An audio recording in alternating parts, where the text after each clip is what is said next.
Осы жерден бастап ең қызық мәліметтер басталады.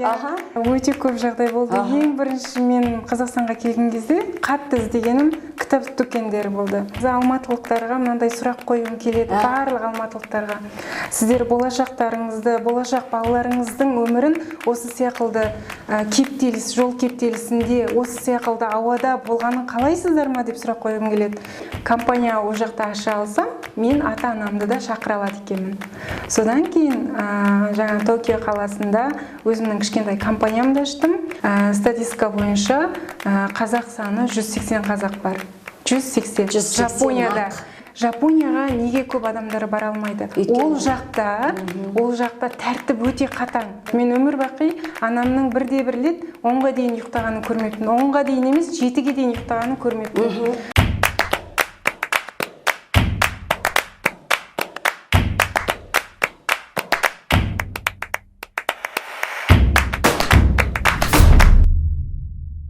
Армысыздар ағайын, Адырна ұлттық порталының керексі жобасының келесі санын көруге шақырамыз. Мен әнші актриса Меруерт Спаева, ал менің жанымда Жапония елінен келген Ару Жадыра қызымыз. Жадыра, сәлем, қалайсың? Сәлеметсіз бе? Жадыра деп айта берсең болады. Енді біздің мемлекетте шетелде тұратын қыздар туралы ақпарат өте көп. Шетелге тұрмысқа шығып жатқан қыздар туралы жазамыз. Біресе оларды мақтаймыз, біресе оларды даттаймыз. Бірақ қалай болғанда да қыз жат жұрттық дейміз. Сол үшін біз негізі қазақтың қызы қай жерде тұрса да, өзінің атын шығарып жатса, даңқын шығарып жатса, қазақтың абыройын көтеріп жатса, асқақтатып жатса, неге қуанбасқа? Сол үшін біз қатты қуанамыз. Осындай кәсіпкер қыз Жапония мемлекетінде тұрады екен. Сізді арнайы қонаққа сол үшін шақырып отырмыз. Бұл керек кісі деген Адырна порталының әдейі, арнайы осындай сіз сияқты адамдарға арналған, жасалатын жоба. Енді кішкене өзіңізді біздің қалың жұртшылыққа таныстырып кетсеңіз. Менің атым Жадыра, сенбі қызы. Мен Жапонияда 12 жылдан бері тұрамын. Ол жақта жаңағы мектептен бастап оқыдым, университетімді оқыдым, магистратурамды, бакалаврымды оқып, ең соңында жаңағы Жапонияда өзімнің кішкентай кәсібімді ашып, ата-анамды, інілерімді сол жақта бірігіп тұрып жатқан жайтымыз бар. Соңғы кезеңде ата-анаңды барлығын көшіріп алып келдің ғой, а негізі өзің қай жақтың? Монғолияның тумасысың? Мен Монғолияның Баян-Өлгей қаласында туып өстім. Ол жақта жаңағы бірден 5-ші сыныпқа дейін оқыдым. 5-ші сыныптан 7-8 сыныпқа дейін осы Қазақстанда оқыдым. Сосын осы жерден бастап ең қызық мәліметтер басталады. Негізі атам мен әжемнің қызы болғам, көбінесе әжемнің қолында өскенмін. Қазақстанға Монғолиядан көшіп келдіңдер ғой? Қазақстанға, Монғолия, негізі менің ата-анам көшіп келмеген болатын. Менің әжем мен атам екеуі көшіп келген кезде, сен алып келдің? Мен атам мен апамның қолында өсіп жүргендіктен, сол кісілермен бірге көшіп келгенмін. Сосын? Одан кейін қайтадан өзімнің ата-анам Монғолияда тұратын болғаннан кейін, жаңа бізде айтады ғой, үлкен баланы бала бағу керек, немесе бір үйдің үлкенін бір нәрсе істету үшін міндетті түрде.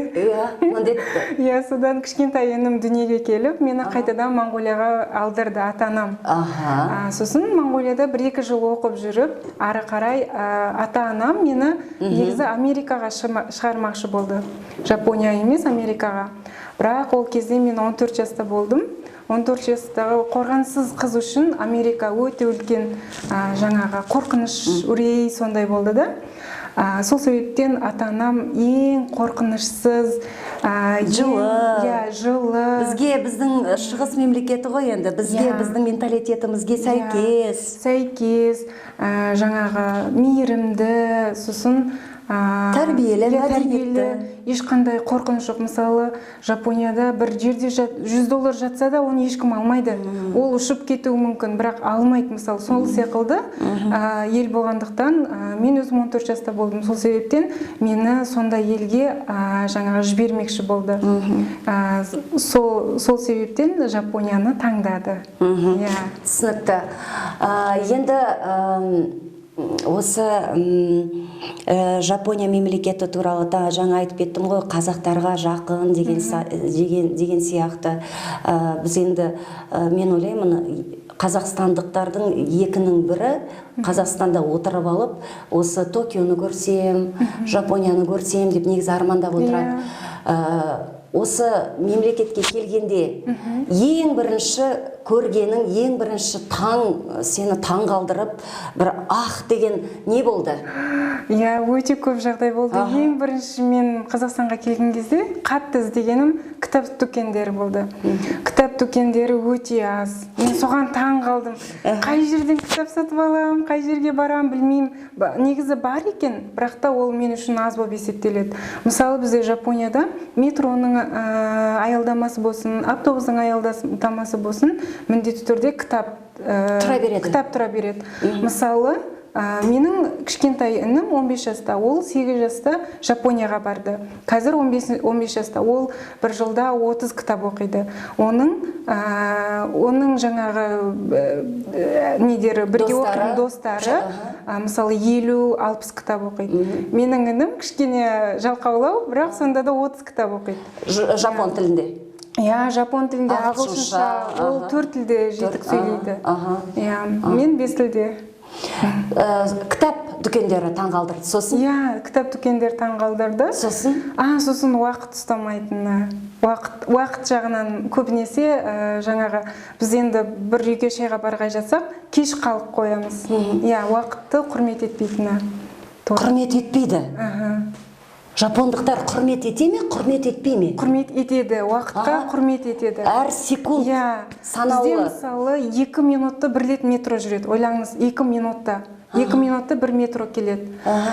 Бізде минут секундпен жүреміз. Егер де сіз жұмыста, мысалы 1 минут кешігетін болсаңыз, мүмкін сіздің бір жаңағы күндік жалақыңызды алып қою мүмкін.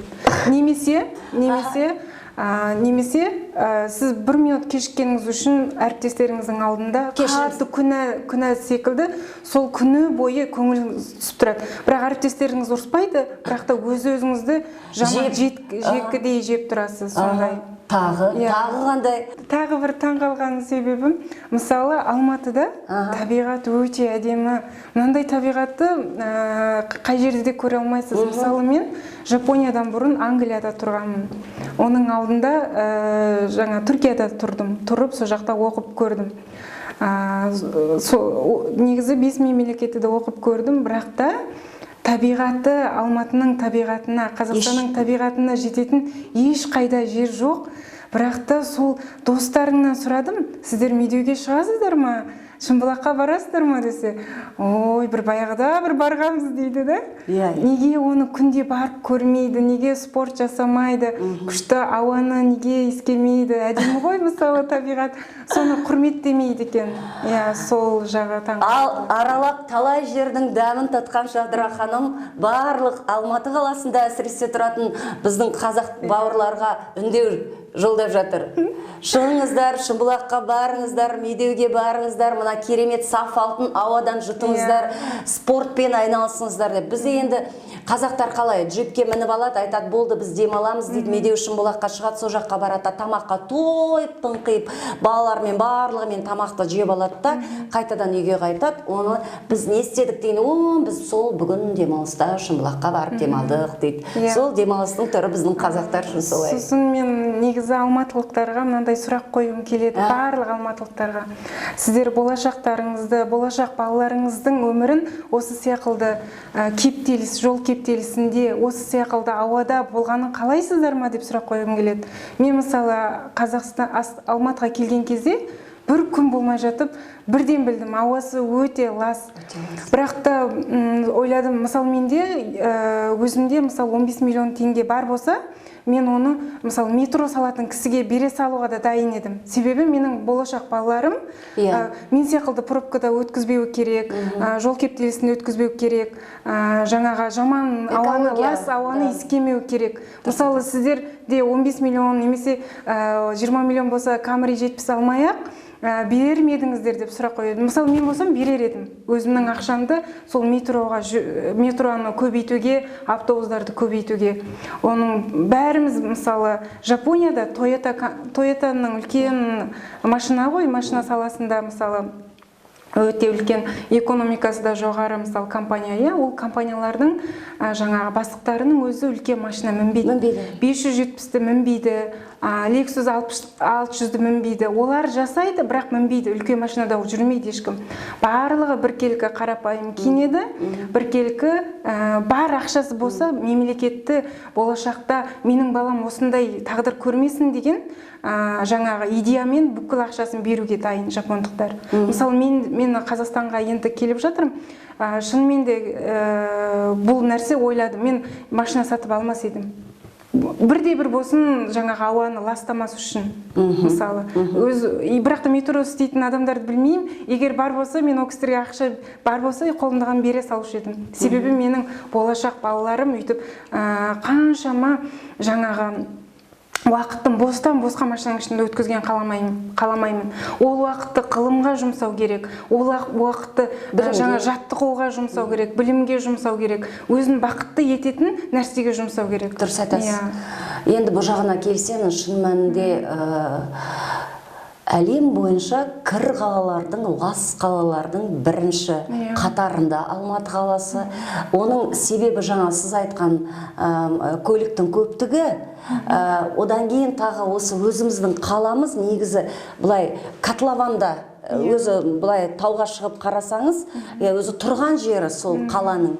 Сол үшін әрине сүйікті қаламызды жақсы көреміз. Алматы біздің алғашқы соңғы махаббатымыз. Бірақ әрине мәселе өте көп. Осы мәселелерді көтеріп жатқаныңыз үшін сізге көп рахмет. Енді тағы бір сұрағым, Жапонияда өзіңіздің кәсібіңізді бастапсыз. Осы қыз балаға, нәзік қыз балаға. Оны айтпас бұрын бірінші біздің алаш ардақтыларымыз айтқан ғой. Осыдан қаншама жыл бұрын Әлихан Бөкейханов аталарымыз, мысалы ол адамдардың көбісі 7-ден 8 тіл білген. Біреуі 15-16 тілге дейін білген. Сондай біздің аталарымыз бар, алаш ардақтыларымыз бар. Сол аталарымыз айтқан ғой, біз Жапониядан үйренейік, біз екінші Жапония болайық деп бізге аманат етіп жаңағы айтып кеткен. Бірақ біз ешкіміміз құлақ асқанымыз жоқпыз. Егер сол кезде құлақ асқан болатын болсақ, біз Қазақстан қазір мынадан да жақсы дамыған мықты мемлекет болатын едік та. Соны үнемі ойлап жүрдім. Жапонияда жүрсем де көптеген қазақ кітап оқып, алаш ардақтыларын жаңағы зерттеп, солай жүрдім де. Мен жалғыз ғана отбасымның ішінен, мысалы қазақтарда мынандай бар ғой, өзің жақсы жүрсең туыстарыңды да тартқың келеді, немесе бауырларың болса бауырларыңды да тартқың келеді ғой. Жапонияда мысалы көп деген жақсы жаңалықтар, жақсы білім алдым, адамдардың қарым-қатынасы өте әдемі, стресс жоқ, сондай болды да. Сосын мен өзімнің 2 інімді де сондай жерде өмір сүріп, олардың салт дәстүрін біліп, болашақта мысалы Қазақстанға оралған кезде мықты азамат болу, мысалы жаңағы Әлихан Бөкейханов аталарымыз секілді азамат болуын қаладым. Сол үшін университеттің жаңағы 2-ші курсында жүріп, өзімнің үлкен інімді Жапонияға алдырдым ең бірінші. Содан кейін кішкентай інімді де сағына бастадым Жапонияда жүріп. Неге мен кішкене інімді алдырмасқа деп ойладым да. Ол кезде 8 жаста еді. 8 жаста болса да, менің ойым, мақсатым 2 інімде де жақсы білім алсын. Білім Токио деген ол дүние жүзінде ең жоғарғы мықты қаладардың бірі. Сол жерден білім алып үйренсін деген мақсат болды. Сол мақсатым болғандықтан қаншалықты інім 8 жаста болса да, енді ата-анасы басқа жақта жүрсе, оның визасы бітпейді ғой. Бірақ та сонда да виза жағынан болсын, 1 жыл бойы документ жинап, інімді алғыздым 8 жастағы. Содан кейін ініміз, мен үшеуміз оқып жүрдік. Неге менің ата-анам келіп көрмеске мынандай жерді? Неге менің ата-анам, мысалы, Жапонияда 60-70 жасқа дейін университетті қабырғасында оқиды. Мен өзім бакалавр оқып жүрген кезде менің қасында 54 жастағы ата бірге оқыдық. Бір группада. Бірге сабаққа барамыз, бірге жаңағы үй тапсырмасын жасаймыз, сондай болды да. Сол қарасам, менің ата-анам жаңадан 50-ге толды. Неге ол кісілерді жаңа бір нәрсеге талпынбайды? Иә, ол кісілер әлі жас қой. 50 жас деген әлі өмірінің жартысында да келмеген ғой. Жарты ғасыр. Иә. Сол үшін ата-анамды жаңағы алғызудың ойларын зерттей бастадым. Ол кісілерге мысалы жаңағы студент виза алайық десек, ол кісілердің жасы тағы болмайды, 30-дан жоғары болса болмайды. Онда қалай болар екен деп ойлап жаңа өзім компания ашуым керек деген ойға келіп, компания ол жақта аша алсам, мен ата-анамды да шақыра алады екенмін. Содан кейін жаңа Токио қаласында өзімнің кішкентай компаниямды аштым. Ол компаниямды ашпастан бұрын университеттің 2-ші курсынан бастап жаңағы Монғолияға машина сатумен айналысатын, оны менің достарым айтқан бірінші. Сен Жапонияда жүрсің ғой, Жапонияда машина саласы күшті ғой, бізге арзан машиналардан жіберші деп. Сол кезден бастап мен ол саланы біле бастадым да. Бірақ 5 жылдан кейін өзімнің жаңағы жеке аукционмен айналысатын, машинаның алып сатумен, машинаның бөлшектерімен айналысатын компанияны құрдым. Жеке өмір жағындағы жоспарлар қалай? Ақырын жоспарлар бар, Алла қаласа. Бірінші мен көбінесе Қазақстанға келіп, білім саласында жұмыс жасағым келеді. Өзімнің жаңағы Жапонияда оқып келген білімді және де Жапонияның білімін Қазақстанға алып келу мақсатым бар. Ең біріншіде. Содан кейін ақырын көре жатамыз. Қазір жүректі жаулаған жігіт бар ма, жоқ па? Жоқ. Басың бос? Ата-әжемнің қолында өскендіктен бізге кішкене кезімізден бастап үйретті. Қыздарым, сендер қазаққа тұрмысқа шығасыңдар, қазақ азаматы болу керек, сендер қазақ қызысыңдар деп үйреткен. Сол себептен қаншама осында енді шетелде тұрсам да ешқашан ол қазақ деген қыздың атына кір келтірмейтін де, керісінше, мынау қазақ екен ғой деп ойлайтындай жаңағы солай өмір сүріп жатырмын. Аллаға шүкір деп айтамын. Енді Қазақстанға оралдым, әрине ол жағынан ойлаймын. Міне Жадыра қызымыз келіп отыр. Енді танысам десеңіздер, білсем десеңіздер, жаңағы Медеу Көктөбеге алып шығып қыдыртамын десеңіздер, неге таныспасқа? Мен енді осындай бір керемет мәліметті сіздерге ұсынып қояйын, жігіттер, ал ұйықтамаңыздар. Жадыра, Жапон халқының қазақтарға, Қазақстанға көзқарасы қандай? Біле ме біздер туралы? Ең бірінші университеттің бірінші курсында болған кезде мен айттым қазақпын дегенде, олар айтты да, қазақ деген қай жерде ол деп сөйткенде мен Қазақстан деп айттым. Қазақстан деген қай жер, ол Россияның жері ма деп менен көбісі сұрақ қоятынды. Бізді көбінесе Россияның жері деп ойлайтын. Және де Google-ден қараған кезде қазақтың тілі орыс деп жазылып тұрған. Орыс деп айтылады. Сосын маған айтады, қазақтар онда өзінің тілі жоқ, орыс тілімен сөйлей ма деп. Мен сол кезде қатты намыстанатын. Жоқ, орысша сөйлемейді, біз қазақша сөйлейміз, қазақ тіліміз бар деп. Жапондарға жаңағы болмағанда сәлеметсіз бе, рахмет деген секілді сөздерді үйрететін. Міне бұл орыс тілі емес, міне мынау қазақ тілі. Қазақ тілінде рахмет деген ол аригото деген ол рахмет деген сөз деп солай шырпыр болып солай айтатынды көбісі ойлайды Россияның жері деп. Бірақ соңғы кезде мысалы Димаш Құдайберген, Иманбек ағаларымыздың арқасында, сосын Головкин, мысалы сол ағаларымыздың арқасында Қазақстанды ақырын біле бастады. Қазақстан жеке мемлекет екен ғой, өзінің жері бар екен ғой, өзінің тілі бар екен ғой деп ойлай бастады. Сол ағаларыма мен қатты рахметімді айтамын. Иә. Мына Оңтүстік Кореяда біздің ақша табуға барған, өзінің жағдайын түзетуге барған қазақтар өте көп. Негізі 30 мыңға жуық сол жерде қазақстандықтар бар деген мәлімет бар, иә. Жапонияға келе ма осылай жұмыс? Жоқ, негізі Жапонияда қазіргі 2022 статистика бойынша қазақ саны 180 қазақ бар. 180. Жапонияда. Иә, 180 ақ. Оның 51-і студенттер. Иә, 180-нің ішінде бізде де кіреміз. Иә. Ойлаңыз, Жапонияға неге көп адамдар бара алмайды? Ол жақта тәртіп өте қатаң. Жаңағы 1 минут кешікпеуден бастап, сосын бізде көп ұйықтау деген жоқ. Көбінесе ұйқыны ол жақта дұрыс ұйықтайды. Таңертең 4-те тұрады. Кешкі жақын 10-да ұйықтайды мысалы. Сондай тәртіп, қатаң тәртіп. Қатаң тәртіп болғандықтан көбісі шыдай бермейді. Мысалы біз университетте жүргенде де, мен өзім қыздар жатақханасында тұрдым. Ол жердегі тәртіп кәдімгідей әскери тәртіп. Әскер жеріне барғанмен бірдей боласыз. Өте қатаң тәртіп. Бірақ та қатаң тәртіп, мысалы біздің Бауыржан атамыз айтып кеткен ғой, қатаң тәртіп бар жерде жақсы мемлекет болады ғой. Сол қатаң тәртіп арқылы Жапон елі жақсы мемлекет болып отыр. Мысалы, Жапон елі Қазақстаннан 5 есе кішкене. Жер көлемі. Бірақ та халық саны 130 миллион. Қазір Қазақстанда 19 миллион ғой, иә? Сонда ойлап қараңыз.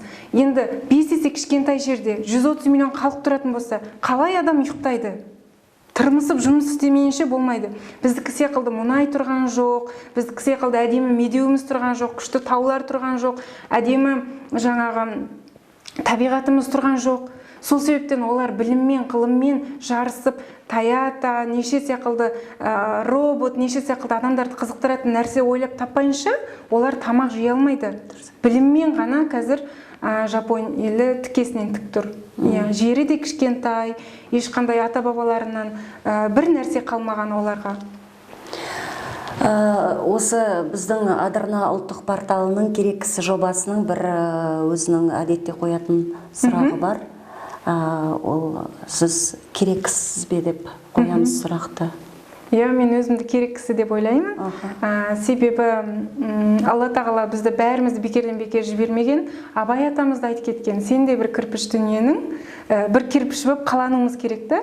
Сондықтан мен де бір кірпішпін. Мен өзімнің кірпішімді бір жерінің қалауым кетігін тауып қалануым керек. Ол мүмкін жаңағы Жапонияда... Қаландың ба, қаланбадың ба? Қалануым керек ба? Қаландым. Дәл қазіргі уақытта жадыра аяғында тік тұрған тұлға ғой. Нешедесің сұрақ? Мен 28-демін. 28 жасында ойлаңыздар, біздің мемлекетте кейбір адамдар әлі ешқайда қандай мамандық иесі болатынын түсінбей жатады кейбір біздің өкінішке орай. Бірақ жадыра осы 28 жасында біраз жетістіктерге жеткен. Сол үшін қуанып отырмыз. Әлі де алда алатын белестерін көп деп сенеміз. Және де сәттілік тілейміз. Ал саған тағы бір сұрақ, осы керексіз жобасының бір сұрағы. Бір ғана адамды айтасың, бір ғана адамды. Саған кім керек? Маған анам керек. Анаң, ең қымбат адам. Иә, ең қымбат адам анам. Анаң туралы біраз. Осындай қызды қалай тәрбиелеуге болады? Негізі менің анам таңертең 4-те тұрады. Мен өмір бақи анамның бірде-бір рет 10-ға дейін ұйықтағанын көрмеппін. 10-ға дейін емес, 7-ге дейін ұйықтағанын көрмеппін. Қазақта мынандай сөз бар: ерте тұрған әйелдің бір ісі артық, ерте тұрған еркектің ырысы артық деген. Міне осыны жай ғана маған бұл мақалды мен әжемнен тыңдадым, бірақ анам маған кәдімгідей жаңа тірідей көрсетті. Өзінің үлгілі. Соны көрсету, сіңіру арқылы мен Жапонияға барған кезде бұл кішкентайымнан қаныңа сіңген әдіс арқылы мен Жапонияға барған кезде қиналмадым. Ерте тұрудан, ол жақта өмір ерте басталады. ерте басталады. Сондықтан мен ол өмірге дағдыланып кеттім. Кім ерте тұрса, бүкіл рызық несібені талады, бүкіл жұмысым да бітеді, сабағымды оқи алдым. Жаңа жұмыс істей жүріп, сабақты да оқыдым, інілеріме де ата-ана болып қарадым. Менің ата-анам Жапонияға келгені соңғы 3 жылда. Бірақ оның алдында інілерімді мен өзім жалғыз қарадым. Токио қаласында, Жапонияда. Соның бәрін үлгеруге жаңағы анамның жалғыз бір қасиеті. Енді анаң қазір нешеде? Мамам 52-де. Анам, мысалы біз кішкене кезімізде, ол кісі таңертең тұрып біздің шайымызды қайнатып қояды, балабақшаға барлығын дайындап қояды. Ал қазір біз өзіміз үлкейіп жетілдік қой. Қазір таңертең тұрады, 10 километр жүгіреді менің анам. Таңертең ерте тұрып 10 километр жүгіреді, дұрыс тамақтанады. Кәдімгідей жаңа жапондар секілді, жапондармен бірігіп жүгіріп жүреді. Жадыра, онда Құдай қаласа, Алладан рұқсат болса, анаңыз осы жаққа келіп жатса, керек кісінің қонағы болуға шақырамыз. Өйткені бізге ондай әйелдер біздің аналарымызға, қыздарымызға мотивация беруге өте керек адамдар. Сол үшін анаңызбен де танысамыз деп үміттенеміз. Жадыра, енді бір сұрақ. Сен осы жаққа келіп, осы жаққа көшіп жатсың Қазақстанға. Себеп? Себеп мен енді қашанғы мен бір елде, мысалы, экономикасын көбейтем, бір елдің дамуына үлесімді қоса берем. Мысалы, мен о жақта компаниям бар, көп деген қаражаттың, мысалы, такс төлеп жатырмын, суын ішіп жатырмын, оның бәрін ақшасын төлеймін. Бірақ та бізге, Қазақстанға мен неге келіп өзімнің солай үкіметке таксымды төлеп, үлесімді қоспасқа, жаңағы қазақ тілінен болсын, қазақша сөйлеп болсын, жаңағы жапон тілінен болсын. Көп деген шетелдегі жандар міндетті түрде Қазақстанға келуіміз керек. Келіп, Қазақстанды біз көркейтпейінше ешкім көркейтпейді. Сол ешкім жаны ашымайды. Тек қана патриоттық сезім. Ал енді Жапониядағы бизнесқа кім ие болады? Ата-анамның жоспары бар, 10 жыл мықты жұмыс жасаймыз, шетелде тұрып, жапон тілін мықты меңгеріп, жапонның жақсы қасиеттерін сіңіріп Қазақстанға келу. Әрине біздің қазақтың жалғыз отаны бар, ол Қазақстан. Енді осы жаққа сен келіп жатсың, жоспарларың барлығы алдыңда айқын. Енді тек қана бір Құдай амандығын берсе, бәлкім Алла тағала сәтін салған күні сені ұзату ғана қалды. Сол тойға барып, мына Адырна ұлттық порталының ұжымымен, мына дүйім жұртпен, қазақтың халқымен бірге біздің жұлдыздарды шақырып, сол тойда билеп, той-тойлап сені әдемі ұзатуға Құдай сол күнге бізді жеткізсін дейміз. Бүгін бізде қонақта болған Жадыра деген керемет қазақтың мақтанышы, керемет үлгі аларлықтай керек кісі. Біз сіздермен қоштасамыз. Қадірлі ағайын, көріскенше күн жақсы болсын.